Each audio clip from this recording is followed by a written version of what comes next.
జీవితంలో ఒక్కసారైనా దర్శించాలనుకునే అద్భుత యాత్ర కైలాస మానస సరోవర యాత్ర. పూర్తి వివరాల కోసం సంప్రదించండి Shri Gayatri tours and travels. Sir నమస్తే. నమస్తే. ఈ ధర్మస్థలంలో మరో వార్త వినబడుతుందండి. అంటే 13th ప్లేస్‌లో చాలా భారీ ఎత్తున ఒక 100లో ఎముకలయని దొరికినాయని, అవి ఎక్కువగా లేడీస్‌కి సంబంధించినవని, కానీ అది బయటికి రాకుండా సిట్ కంట్రోల్ చేస్తుంది, బయట పెట్టట్లేదని చెప్పి ఒక వార్తలు వినిపిస్తున్నాయి. ఎందుకు ఇలా చేస్తుంది సిట్? ఏమంటారు? ధర్మస్థలంలో రోజుకొక సంచలన వార్త బయటకు వస్తుంది. ఆల్రెడీ అక్కడ నిన్న ప్రజలు తిరుగుబాటు చేశారు, వాళ్ళ మీద ధర్నాలు చేశారు. ఇప్పుడు ఏంటంటే 13th మామూలుగా అయితే సిట్ ఏం చేసిందంటే, సిట్టు ఏర్పడింది 20వ తేదీ ఏర్పడింది. ఇతను భీమా అనే ఒక అంటే భీమాని పేరు పెట్టారు, మారు పేరు, అసలు పేరు మనకు తెలియదు. ఆయన ఐడెంటిటీ కంప్లీట్ గా గోప్యంగా ఉంచారు. సో దళిత స్కావెంజర్ ఆయన 1995 నుంచి 2014 వరకు మొత్తం 19 ఇయర్స్ అక్కడ ఉన్నాడు, పనిచేశాడు స్కావెంజర్గా. ఆ టైంలో ఆయన వందలాది శవాల్ని, మహిళల శవాల్ని పూడ్చిపెట్టాను. మొదట్లో నేను అవన్నీ కూడా సూసైడ్ శవాలు అనుకున్నాను, ఎందుకంటే మా సూపర్వైజర్లు అలాగే చెప్పారు. అయితే రాను రాను ఆ స్త్రీల శరీరాల మీద గాయాలు కనబడ్డాయి, కత్తితో గొంతు కోసినట్టుంది, ముఖం మీద యాసిడ్ పోసినట్టుంది, కుర్చీలో కూర్చోబెట్టి టార్చర్ చేసినట్టున్నాయి. ఇలాంటి సింబల్స్ అంతా నాకు అర్థమైంది ఏంటంటే, ఎవరో వీళ్ళని రేప్ చేసి చంపేసి మనకు అప్పగిస్తున్నారు అని అర్థమైంది. ఇందులో బాలికలు కూడా చాలా మంది ఉన్నారు. సో నేను అప్పుడు వ్యతిరేకించి నేను చేయను ఇలాంటి పని అని చెప్పాను. పోలీసుల పర్మిషన్, నాకు పోలీసులు చెప్తే కానీ నేను చేయను అని చెప్పాను. మా సూపర్వైజర్లు బెదిరించారు, నువ్వు కానీ చేయకపోతే నిన్ను చంపి ముక్కలు ముక్కలు చేసి నిన్ను కూడా ఇక్కడే పూడ్చిపెడతాము, అట్లాగే నీ ఫ్యామిలీని కూడా ఇదే విధంగా చంపి పూడ్చిపెడతామని నన్ను బెదిరించినప్పుడు నేను భయపడి వాళ్ళు చెప్పించేశాను. కానీ ఇలా ఎక్కువ కాలం భయపడి ఉండలేకపోయాను. నేను ఎవరికి చెప్పకుండా పారిపోయాను, మా ఫ్యామిలీని తీసుకొని వేరే చోటికి. అయితే 11 ఇయర్స్ తర్వాత 2014లో జరిగితే 11 ఇయర్స్ తర్వాత ఇప్పుడు రావడానికి కారణం ఏంటంటే, నాకు ఇది గిల్ట్ వెంటాడుతుంది, పాపభీతి నన్ను వేధిస్తుంది, నిద్ర పట్టట్లేదు. అలాగే మా సిస్టర్ వాళ్ళ పాపాన్ని కూడా ఈ మధ్య లైంగిక అత్యాచారం అటెంప్ట్ చేశారు. దానివల్ల వాళ్ళు ఎంత ఇబ్బంది పడ్డారు అనేది నేను ప్రత్యక్షంగా చూశాను. సో ఇవన్నీ నన్ను పురిగొల్పాయి అని చెప్పి అతను లాయర్లతో కలిసి జూలై 4న ఈ బెల్తంగడి పోలీస్ స్టేషన్కి ఒక బ్యాగ్ తీసుకొని ముసుగేసుకొని నల్లటి ముసుకొచ్చాడు. అందులో కంప్లైంట్ ఇచ్చాడు. ఆ కంప్లైంట్ డీటెయిల్ రాశాడు ఇదంతా కూడా. దాంతోపాటు కంప్లైంట్లో నేను ఒకవేళ అబద్ధం చెప్తే కాన్సిక్వెన్సెస్ ఏంటనేది కూడా ఆయన చెప్పాడు. తీసుకొచ్చిన దాంట్లో కూడా ఎముకలు కూడా ఉన్నాయి. ఇప్పుడు ఆ ఎముకలు స్త్రీవా మగవాళ్ళదా, ఎముకలు ఎవరిది అనేది ఇప్పటివరకు బయట రిపోర్ట్ అయితే రాలేదు. సో దాంతో పోలీసులు కొద్ది రోజులు తాత్సారం చేశారు, దీని మీద ఏమి యాక్షన్ తీసుకోకుండా. తర్వాత లాయర్లు ఫోన్లు చేస్తుంటే సుప్రీంకోర్టు లాయర్లు, కేవి ధనంజయ్ లాంటి సీనియర్ సుప్రీంకోర్టు లాయర్లు అంటే ప్రెజర్ పెట్టడం మొదలు పెడితే, ఇట్లా కంప్లైంట్ ఇస్తే మేము చర్య తీసుకోలేము, మ్యాజిస్ట్రేట్ ముందు చెప్పమన్నారు. 10వ తేదీ 4వ తేదీ ఈయన కంప్లైంట్ ఇస్తే 10వ తేదీ మ్యాజిస్ట్రేట్ దగ్గరికి తీసుకెళ్లారు. 164 సిఆర్పిసి 183 బిఎన్ఎస్ఎస్ భారతీయ నాగరిక సురక్షా సంహిత కింద. సో ఆ రోజు ఆయన దగ్గర వాంగ్మూలం ఇప్పించారు. ఆయన అక్కడ కూడా మ్యాజిస్ట్రేట్ ముందు వాంగ్మూలం ఇచ్చారు, రికార్డ్ చేశారు, అంత అయింది. దాని తర్వాత అయినా తీసుకోవాలి కదా, 10వ తేదీ తీసుకోలేదు. మళ్ళీ ఈ లోపల మీడియా మెల్లగా రాయడం మొదలుపెట్టింది. దీంతో అక్కడ ఉన్న ధర్మస్థల ధర్మాధికారి ఆయన వాళ్ళ తరపున బెంగళూరు కోర్టులో పిటిషన్ వేశారు. గ్యాగ్ ఆర్డర్స్ తీసుకొచ్చుకున్నారు. వీరేంద్ర హెగ్డే ఆయన ధర్మాధికారి పేరు. వాళ్ళ బ్రదర్ ఎవరు కోర్టుకు వెళ్ళారు. గ్యాగ్ ఆర్డర్ అంటే మీడియా దీని మీద రాయకుండా గ్యాగ్ ఆర్డర్ అంటారు దాన్ని, బ్యాన్ అనమాట. అట్లాగే ఆల్రెడీ పెట్టిన వీడియోలు, పోస్టులు దాదాపు 9,000 వరకు తీసేశారు. దాదాపు 47 మీడియా హౌసెస్ మీద బ్యాన్ పెట్టారు. దీని మీద సుప్రీంకోర్టుకి కొంతమంది మీడియా వెళ్ళారు, కానీ సుప్రీంకోర్టు కూడా గ్యాగ్ ఆర్డర్ని తీయడానికి నిరాకరించింది. సో మెల్లగా అయితే ప్రెజర్ అయితే పెరిగింది. ఎప్పుడైతే గ్యాగ్ ఆర్డర్ పెట్టి ఇవన్నీ తెచ్చారో కుమ్మడం మొదలు పెట్టింది మీడియా.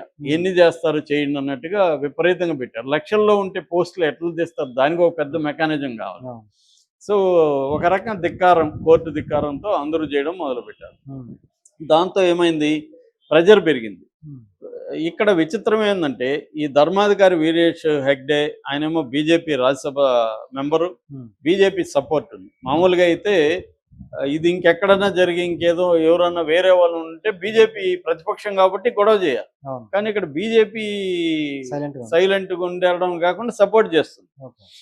సో కాంగ్రెస్ కూడా ఎందుకులే ఇది దేవాలయం విషయం, పైగా అక్కడ ధర్మస్థల మాఫియా అంటారు వీళ్ళని, వీరేంద్ర హెగ్డే వాళ్ళని, ఇది కొంత ఇబ్బందులు అని పట్టించుకోలేదు. కానీ ప్రెజర్ పెరిగినాక 20వ తేదీ సిట్ వేసింది, 28వ తేదీ సిట్ రంగంలోకి దిగింది. 28 ఇతన్ని తీసుకెళ్లి భీమాని మార్క్ చేశారు, మొత్తం 13 ప్లేసుల్ని మార్క్ చేశారు. తవ్వుకుంటా వెళ్ళడం మొదలు పెట్టారు. అక్కడ వర్షం ఒకటి ప్రాబ్లము, అడవి లోపల ఆ టెరైన్ బాగాలేదు, ఇవన్నీ ఇబ్బందులు ఉన్నాయి. కొన్ని చోట్లకేమో జేసీబీ పోదు, కొన్ని చోట్లకేమో జేసీబీ పోని చోట మాన్యువల్ గా తవ్వాలి, కొన్ని చోట్ల జేసీబీ వెళ్తుంది కానీ అక్కడ బురద అదంతా ఉంది. ఇటువంటి కండిషన్ లో మెల్లగా నడుస్తుంది. నిన్న 9వ రోజు. ఇప్పటి వరకు 2 సైట్లలో దొరికాయనేది, 6వ సైట్ 11వ సైట్ లో ఎముకలు దొరికాయనేది వార్తలు వచ్చాయి. దాంట్లో ఇది మగదా ఆడదా ఇవన్నీ ఇంకా తేల్చలేదు, వాళ్ళు అఫ్సెల్ గా తేల్చలేదు, ఇవన్నీ లీక్ అయిన విషయమే. అఫ్సెల్ గా ఇప్పటి వరకు సిట్టు ఎన్ని దొరికాయి, ఎవరిది ఏంటి అవన్నీ చెప్పలేదు. ఎందుకంటే ఫోరెన్సిక్ సైన్స్ లెబొరేటరీని పరిశీలించాలి, దీని ఏజ్ ఎంత, అది ఆడ మగ, జెండర్ ఏంటి, తర్వాత కాజ్ ఆఫ్ డెత్ ఏంటి, ఇవన్నీ చేయాలి. ఇవన్నీ చేయాలంటే టైం పడుతుంది మనకున్న టెక్నాలజీకి. సో అందువల్ల ఇప్పుడు రాలేదు. ఇప్పుడు ఒక వార్త వైరల్ అవుతుంది ఏంటంటే 13వ స్పాట్ లో పెద్ద ఎత్తున ఎముకలు దొరికాయి అనేది ఒక వార్త వైరల్ అవుతుంది. సో ఇది అంటే చాలా మంది ఒక చోట ఆ 13వ సైట్ అనేది కలిసిపోయి ఉండొచ్చు. ఇప్పుడు పక్కనే పూడ్చినప్పుడు ఒక్కోసారి పూడ్చిన దాంట్లోనే కూడా పూడవచ్చు. ఎందుకంటే ఇది 19 ఏళ్ళు పూడ్చినప్పుడు ఎక్కడ పూడ్చాడో గుర్తు పెట్టుకొని పక్కన పూడ్చాలనేది సమాధి కానీ మార్కింగ్ ఏమి ఉండదు కదా.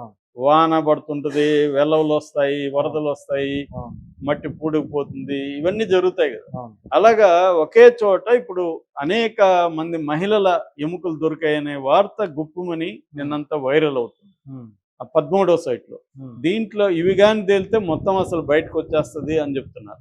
కాకపోతే ఇక్కడ నాలాంటి వాడికి వచ్చే డౌట్ లేదంటే, అసలు ఇప్పుడు దీన్ని తీసుకెళ్తారు, ఇది మహిళదే అని తెలుస్తారు, హత్య అని కూడా తెలుస్తారు అనుకుందాం, హత్య అని కూడా తెలుస్తారు, ఎవరు హత్య చేశారనేది ఎలా తెలుస్తారు అనేది సమస్య.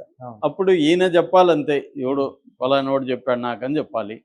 వాడిని పట్టుకుంటూ వాడు మాకేం సంబంధం లేదు, ఇది అనాథ శవం ఇచ్చాము ఇతనికి, ఎవరు ఆత్మహత్య చేసుకున్నారు ఇచ్చామంటారు. ఏమన్నా తేలుతుందా? మామూలుగా అన్ని సాక్ష్యాలు ఉన్న కేసులే తేలట్లేదు. వివేకానంద రెడ్డి హత్య కేసు కావచ్చు, జగన్ అక్రమాస్తుల కేసు కావచ్చు, ఇక్కడ రేవంత్ రెడ్డి అందరూ చూసాము, అదే తేలలేదు. అది తేలినప్పుడు ఈ ఎముకల కేసులు ఎట్లా తేలుతాయి?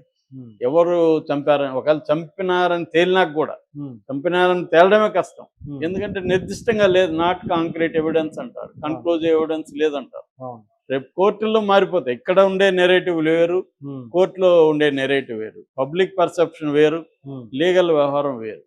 లీగల్ వ్యవహారంలో ఇవి నిలబడేది కాదు. కాకపోతే ఏంటంటే కనీసం పబ్లిక్ పర్సెప్షన్ లో అవేర్నెస్ క్రియేట్ అవ్వడం ఇంతవరకు మంచిదే. అంటే ఇక్కడ ఎవరో వాళ్ళు దేవాదాయ అధికారులే చంపారనేది జనం నమ్ముతున్నారు, ఆల్రెడీ వచ్చేసింది.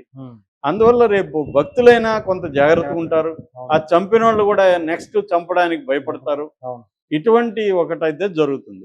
దోషులు తేలి వాళ్ళకి శిక్షలు పడకపోవచ్చు, కానీ దీని సైడ్ ఎఫెక్ట్ గా అనేక మంచి పరిణామాలు అయితే జరగచ్చు. కాకపోతే ఏంటంటే ఆయన సెక్యూరిటీ కూడా ఇంపార్టెంట్, అభిమాని ఆయన సెక్యూరిటీ కూడా వెరీ ఇంపార్టెంట్. సో ఈ 13వ స్పాట్ లోది బయటికి ఎప్పుడు వస్తుంది అనేది దాని మీద బాగా డిపెండ్ అయింది విషయం.